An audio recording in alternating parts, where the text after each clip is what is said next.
bevo.com.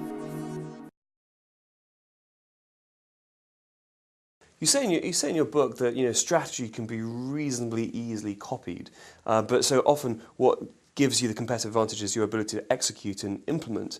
So can you give us some sort of tips on how to create an execution culture of an organisation that just gets things done? Yeah, it's interesting because I think, funny enough, I always used to think companies are really amazing at implementation, and entrepreneurs are not, and companies are good at implementation, entrepreneurs are good at strategy.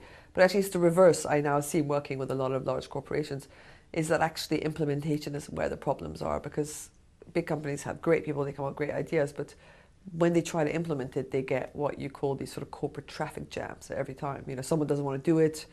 You work in a department. There's no cross-departmental cooperation in a way, so you often can't implement. So you get so many traffic lights, so many traffic jams, you just give up because it's just too difficult to push it through. As an entrepreneur, you don't have that sort of traffic jams. You can push things through much better, basically. And so, and I think implementation is really what it comes down to, because, to be honest, the amount of people who've told me they had the coffee bar idea is extraordinary, but everyone had the idea. So having the idea, which is essentially what strategy is, it's just having an idea.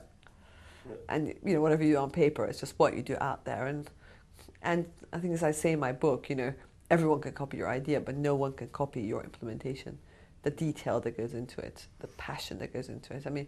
When I think of Coffee Republic, it's just the amount of attention Bobby and I gave to every single little detail, from the signs, the push and pull signs on the door, to the thickness of the napkins, and that's what really builds a brand, is the sum total of every single little detail. So if you're advising the CEO of Coffee Republic now, what type of advice would you give them to sort of get a competitive advantage and maintain number one with all the other chains in the marketplace? Yeah, I suppose there'll be something at the moment. We've got the whole sort of deli concept that's interesting, and no one else has got. I say we at Coffee Republic have got them. So it's very much. The way I would be, I suppose, if I kept on, if I had never left, was I would always be the customer. How it is. Because I would always be out there, and now I am really the customer, and I genuinely love the brand. So I think then it would take, at that point, having a CEO that realizes the value of that. I think some CEOs, when you sort of see stories, realize the value of the entrepreneur and the person that really is passionate about the brand. And some CEOs reject that. So I suppose the choice of CEO we had back then was someone who sort of rejected the entrepreneurs. And yet I hear sort of amazing success stories of these sort of internet entrepreneurs who the CEO says, actually, I want you by my side, sort of thing. I want you, as a sounding board. And I think entrepreneurs make very good sounding boards to CEOs.